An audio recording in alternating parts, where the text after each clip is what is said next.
próximo programa es para todos. No contiene escenas de sexo o violencia.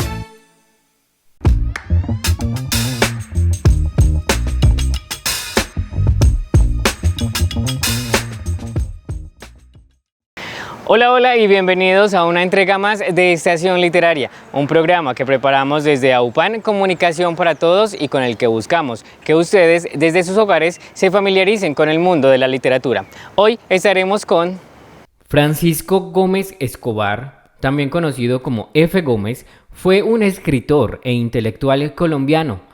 Ha sido incluido dentro del grupo de autores antioqueños, del cual hicieron parte Tomás Carrasquilla y Francisco de Paula Rendón. F. Gómez completó sus estudios de bachiller en la Universidad de Antioquia y luego se graduó como ingeniero en la Escuela de Minas de Medellín. Sus primeras incursiones como escritor fueron algunos cuentos que publicó la editorial La Miscelánea de Medellín en 1895. F. Gómez formó en esta ciudad parte de varios grupos culturales y colaboró en revistas literarias como El Montañés, El Repertorio, Alfa y Siriri. F. Gómez enfatiza lo que se opone al hecho de ser feliz, enfatiza el misterio de la muerte y su función liberadora. Sobre ese caos flotaba un dolor de cabeza autónomo. Luego, dentro de esa nebulosa de dolor, pero con nexos apenas perceptibles, con ella comenzó a exuberarse la personalidad consciente de Pedro Zavala. Era aquello un dolor enorme a que él, Pedro Zavala, iba uncido, del cual su ser fluía, o al contrario, todo ese dolor, toda esa angustia, toda esa tortura, informe emanaba de él, procedían de él. Sintió sed, una sed aureolada de dolor, náuseas y vértigo. Su conciencia individual se hizo más viva, más diferenciada. El dolor mordió en ella más hondo, un olor acre de orinal, que penetró en la íntima encrucijada de sus sentidos. Luego penetró el canto lejano de un gallo. Se palpó la cara, se exploró los bolsillos, miríadas de imágenes, de sensaciones, de recuerdos truncos vagos, torturantes, atravesaron su ser como atraviesa el horizonte de una nube de langostas, y como si esa nube ideal trocarase de pronto en ráfaga, candente, que justificara su cerebro. Pedro Zavala fue creado reconociéndose y tuvo a conciencia clara de sí propio. Abrió los ojos. Los luceros brillaban sobre el cielo negro. Frotóse los ojos con los dorsos de las manos. Bostezó. Con un esfuerzo largo, apoyando las palmas en el suelo, incorporóse. Paseó enrededor los ojos extraviados. Se alzó, luego dolorido, dio unos pasos vacilante. La cabeza se le abría. Apretóse las sienes con las palmas y apoyó la frente contra el muro. Su cerebro era el centro de un zumbido que, en espiral, se alejaba hasta extinguirse y casi luego volvía. Se acercaba hasta hincarse en el propio centro de la cabeza con el silbido de un hierro al rojo vivo que se sumerge rápidamente en el seno fresco de las aguas. Tortura inefable. Silencio, y otra vez el zumbido empezaba a alejarse, pero ahora en línea ondeada, retorcida, vibrante, trepidante, que chispeaba, que estallaba en frases airadas, cínicas, contumelociosas. El ruido del surtidor del patio entretejía su charla al grito de las células cerebrales, y era esa una vocería apocalíptica como el ruido de muchas cataratas, y rostros congestionados de ira, de amenaza, rostros odiados, rostros temidos, rostros despreciados se le venían encima, amenazadores, gesticulantes. Y él se encogía, se anonadaba y, tapándose las orejas con fuerza y apretándose los párpados para no oír, para no ver, para eliminarse, se dobló. Flácido como un trapo, al pie del muro, en el colapso irremediable. Orgías estúpidas acabarán por, y su cerebro, desplomándose en la nada a ese esfuerzo de ideación consciente, y un dolor fulgurante enroscándose en su cuerpo torturado, llevado a los centros de nerviosos de alucinación de que él era un gusano destripado sobre el pavimento, y veía sus vértebras, sus anillos retorciéndose en una linfa espesa, y se veía allí pudriéndose eternamente, y bandadas de moscas abatían su vuelo zumbador sobre él, y las agudas trompas de los asquerosos insectos penetraban sus carnes deshechas, infinitamente sensitivas, y quería huir, correr, desaparecer, anonadarse. ¿Quién es? Clamó en los lindes del horror de Serval miedo. El corazón chapaleaba en el pecho. Corríale, de la cabeza a los talones el temblor del pánico. Repitióse el ruido más intenso ahora, los cabellos erizándoles, y huyó en furioso escape. Topetó con estrépito contra el muro de enfrente. Volvióse atontado, jadeante. En el surtidor rielaba la luz de las estrellas, y a él figurósele el fulgor suave, indeciso, fríos ojos de espectros. Y el ruido manso de las aguas airado vocerío. El surtidor, un monstruo apocalíptico, de algún negro apocalipsis de taberna y borrachera, el cual vertía para él de manera misteriosa frases que hacían explosión en la mitad de su cabeza dolorida. No, no, gritaba, pero la voz implacable continuaba vertiendo su mensaje horrendo. Era su conciencia moral proyectada al exterior por su organismo en hiperestesia lamentable, quien descargaba esos golpes de masa proféticos terribles. Este es un importante libro para la literatura del realismo social en Colombia.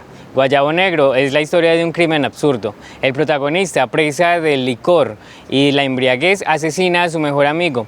Luego, al otro día, después de superar el guayabo, será una tortura constante en busca del perdón y la redención. Eres un miserable, decíale la voz del monstruo. Tus orgías agotarán tu organismo, vendrá la enfermedad, vendrá el desamparo, la desnudez, el hambre y la miseria, y tu hijo será un degenerado, tu hogar será prostituido.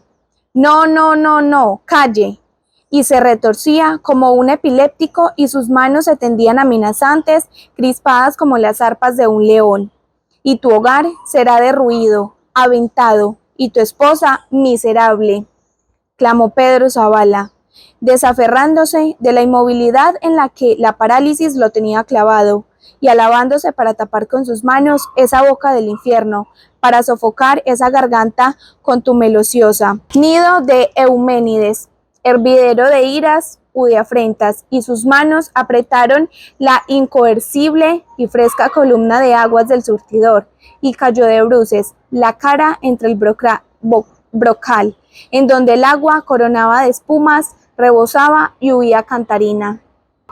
El zambullón despejó su cabeza, sacudió las mojadas melenas y tornó a zambullir la cabeza entre las linfas benéficas, y bebió de ellas, se abrevó con ansia, con frucción, con delicia, sintió arcada y revesó ondas amargas, detersivas, que ardían sus fauces, y tornó a beber, invadióle un dulce desaliento, tumbóse sobre él húmedo brocal, y empezó la rebusca, esa horrible incursión de la memoria por entre los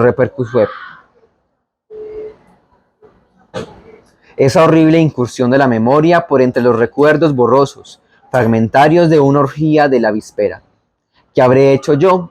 ¿A qué amigo habré insultado? ¡Horror! ¿Pero cómo sucedió? Pensaba que yo me emborracharía ayer. A ver, por la mañana, a las 6 había salido de la casa con su mujer y con su hermana. Una mañana fresca, limpia, luminosa, una cosa linda. En el camino se le juntó Manuel, su cuñado, y siguieron los 4 juntos a oír misa. Terminada esta, propuso él que dieran un paseo por el Morro. Se bañarían en la quebrada del Juncal. Luego almorzarían huevos con chorizo, donde Úrsula, la viuda de Anselmo. Convenido, dijeron Inés, su hermana, y Manuel, su cuñado. Ellos, ¿cuándo no?, contestó Matilde, su mujer, mirándolo sonriente. Pero no están viendo que yo no puedo, que deje al niño solo en poder ver la criada. Ellos, ¿cuándo no?, contestó Matilde, su mujer mirándolo sonriente. Pero no están viendo que yo no puedo, que deje al niño solo en poder de la criada. Ven, volveremos pronto. Pero ¿no ves que el niño está llorando? ¿Y cómo sabes tú que estás llorando? Tan bobo, yo lo sé. A ver, ¿cómo lo sabes? Pues yo lo sé y se acabó. No, dime. Llévolo a un lado y ella toda ruborizada y toda sonriente contándole su secreto. Se lo habían contado cuando soltera y no lo había creído, pero ahora por experiencia sabía que era muy cierto. Pedro Zabala reía con risa gozosa, irresañable de la ingenua confidencia, y queriendo que los otros compartieran su gozo, empezó entre risas a contárselo. Que el niño está llorando, que tiene hambre, dice Matilde. ¿Por qué? Aquí ella le tapó la boca con las manos adoradas. ¿Por qué? Y él forcejeaba por decirlo, y sus palabras salían truncadas, ahogadas. ¿Por qué? Dice ella, de sus pechos está derramándose la leche. Bobo, indiscreto. Ven, Inés, dejemos a esos. Y vamos. Y los ojos de Matilde miraban a Pedro Zabala con rencor acariciante. Esos ojos, decía él, cuya arcana lumbre he tratado de apagar en vano con mis besos. Y sentía un deseo loco, irresistible, de estrecharla allí mismo, entre sus brazos y besarla. Entre las incontables historias que se narran en esta parte de Colombia que llamamos Antioquia, hay una en especial que ya lleva un siglo de ser publicada, y esta porque cuenta de manera muy especial los efectos que puede causar el alcohol, el aguardiente, y lo que puede causar también en la vida de los hombres. Cuidado, no van, gritó alejándose Matilde, mientras Inés, grave, se iba puestos en los de Manuel los ojos bellos, porque Manuel y ella se adoraban e iban a casarse dentro de 15 días. Y es bella Inés, pensó Pedro Zabala, tiene una hermosura que se impone, la belleza augusta y santa de mi madre. Sintió la sensación aguda de contárselo a Manuel todo, de contarle que la casa que estaban terminando ahí era cercana a la suya, le edificaban para ellos, su mujer y él, que eso que decían de que él la construía por cuenta de un capitalista de Medellín que la destinaba a pasar en ella temporadas con su familia era puro cuento, que ese decorado flamante, todo eso que él mismo con sus manos había contribuido a crear, iba a ser testigo de su aventura. Y echándole el brazo, arrancó del lugar de donde veía aún alejarse a su novia y lo llevó plaza arriba. Entráronse a los apartamentos interiores de El León de Bronce, tomaron asiento ante una mesita, empezaron a hablar de su vida. Esa mañana luminosa, ese ambiente recatado, el estado de sus almas, combinaban a las reminiscencias íntimas. Hablaron de sus tiempos de la universidad, a donde sus padres, a quienes unió una amistad a la suya semejante, los enviaron casi niños de su vida en Medellín, mimada e indolente, de muchachos ricos. Luego de su ingreso a la escuela de Minas, de sus luchas, de sus triunfos, de sus derrotas, de sus compañeros de estudio, la mayor parte puertos, ahí tempranamente, luchando como buenos en sus labores de ingenieros, con esa naturaleza enverbante y asesina. Recordaron el día angustioso en que fue llamado Pedro Zabala, urgentemente porque su padre se moría, había ya muerto, lo que fue Manuel, quien tuvo que dejar los estudios por haber venido a menos la fortuna de los suyos. La carrera de uno y otro fue truncada, pero no sus inclinaciones a las ciencias matemáticas y físicas. Asociaronse, establecieron detalle de fundición y cerrajería. De entonces acá, ¿cuántos cambios quedaron? Totalmente huérfanos.